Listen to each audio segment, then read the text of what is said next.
एक देवरानी जेठानी थी। देवरानी गरीब थी और जेठानी अमीर। देवरानी का पति गरीब था और लकड़ी काटकर अपना गुजारा करता था। देवरानी अपने घर का खर्चे चलाने के लिए जेठानी के यहाँ नौकरी करती थी और वह उसके यहाँ से बचा हुआ खाना लेकर जाती, तब उसके बच्चे खाते थे। माघ महीने में सकट चौथ आया, देवरानी ने व्रत रखा। उसके पास पैसे नहीं थे, इसलिए केवल तिल और गुड़ लाकर तिलकुटा बनाया, पूजा करके तिल चौथ की कथा सुनी और जेठानी के यहाँ काम करने चली गई। सोचा शाम को अर्घ देकर जेठानी के यहाँ से लाया हुआ खाना और तिलकुटा खाएगी। शाम को जब जेठानी के घर खाना बनाया तो उसने जेठानी का व्रत होने के कारण सभी ने खाना खाने से मना कर दिया। अब देवरानी ने जेठानी से बोला, आप मुझे खाना दे दो जिससे मैं घर जाऊं। इस पर जेठानी ने कहा कि आज तो कभी किसी ने खाना नहीं खाया है, पहले तुझे ही दे दूं, तुम सवेरे बचा हुआ खाना ले जाना। देवरानी उदास मन से घर चली गई। देवरानी के पति बच्चे सब आस लगाए बैठे थे कि आज तो त्योहार है, कुछ ना कुछ पकवान खाने को मिलेगा। इसलिए जब बच्चों को पता चला कि आज रोटी भी नहीं मिली तो बच्चे रोने लगे। उसका पति भी बहुत क्रोधित हो गया और कहने लगा कि सारा दिन काम करने के बाद वह 2 रोटी नहीं ला सकती। वह बेचारी गणेश जी को याद करते हुए रोते रोते पानी पीकर सो गई। उस दिन सकट माता बूढ़ी का रूप धारण कर देवरानी के सपने में आई और कहने लगी कि सो रही है या जाग रही है। वह बोली, कुछ सो रहे हैं कुछ जाग रहे हैं। बुढ़िया बोली, भूख लगी है, खाने को कुछ दे दो। देवरानी बोली, क्या दूँ, मेरे घर में तो अन्न का एक दाना भी नहीं है। जेठानी बचा कुचा खाना देती थी, आज वो भी नहीं मिला। पूजा का बचा हुआ तिलकुटा छीके में पड़ा है, वही खा लो। सकट माता ने तिलकुटा खाया और उसके बाद कहने लगी, निपटाई लगी है, कहाँ निपटे। वह बोली, सारी झोंपड़ी खाली पड़ी है, कहीं भी निपट लो।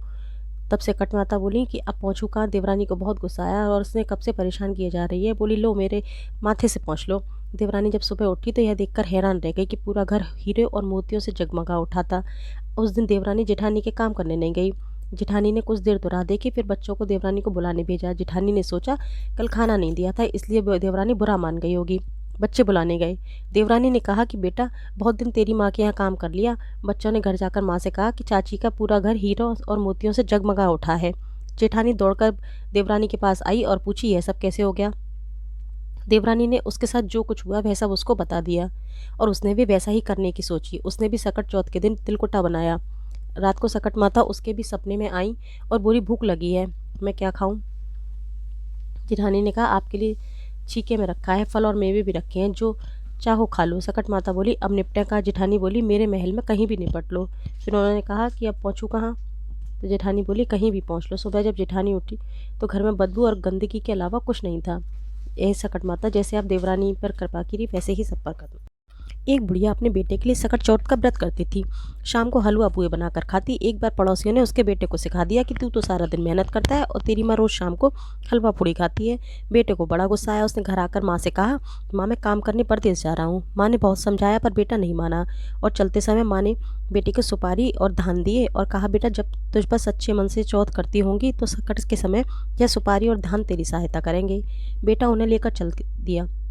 चलते चलते रात हो गई और वह एक बुढ़िया के दरवाजे पर जाकर बुढ़िया से घर में रुकने के लिए कहा तो बुढ़िया तैयार हो गई। रात को उसकी आंखें खुली तो उसने देखा कि वह बुढ़िया रोती जाती थी और खीर पुए बनाती जाती थी। तो उसने पूछा कि माँ ये क्या करती हो, आप रोती भी जा रही हो कढ़ाई भी करती जा रही हो। तब उसने कहा कि बेटा क्या करूँ, बड़ा उदास मन है। तो बोली, उदास क्यों हो बेटा, तुझे क्या बताऊँ। यहाँ हर बार राजा का अवा पकता है और उसमें एक नर बलि दी जाती है। हर घर से एक एक बार बारी आती है। आज मेरे घर की बारी है और मेरे एक ही बेटा है, आज उसी की बारी है, इसीलिए दुखी हूँ। तब वह बोला, माँ तुझे परेशान होने की ज़रूरत नहीं है, आज मैं चला जाऊँगा। बुढ़िया ने बहुत मना किया कि नहीं नहीं, तू दूसरे का बेटा है, मैं ऐसे कैसे तुझे भेज दूँ, पर वह नहीं माना। राजा के सैनिक आए और तो उस बुढ़िया ने उसको कहा तो वह आशीर्वाद लेकर बुढ़िया का और चल दिया। जब बेटा अवा के अंदर बैठा तो उसने हर तरफ धान और सुपारी बो दिए। उसने सोचा कि आज माँ की परीक्षा भी हो जाएगी। जब सारा अवा पक गया तो उसमें से आवाज़ें आने लगी।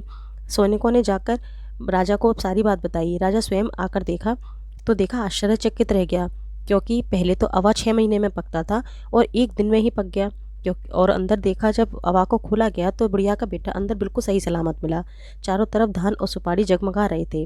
जब राजा ने उससे रहस्य पूछा तो बोला, महाराज मैं बहुत नीच हूँ, मैंने पड़ोसियों के कहने में आकर अपनी माँ पर विश्वास नहीं किया। मेरी माँ मेरे हित के लिए ही सकट चौथ का व्रत करती थी, उसी के चलते इस समय मेरी रक्षा धान और सुपारी ने की है। इस समय मेरी माँ ने ही मेरी रक्षा की है। फिर इस प्रकार सारी बातें बताकर राजा बहुत प्रसन्न हुआ और राजा ने उसको ढेर सारा धन देकर विदा किया और अपने राज्य में यह घोषणा करा दी कि आज से सभी लोग सकट चौथ का और गणेश जी महाराज का व्रत करेंगे, जिससे कि सबकी रक्षा हो। इसके बाद वह प्रदेश न जाकर अपनी माँ के पास जाकर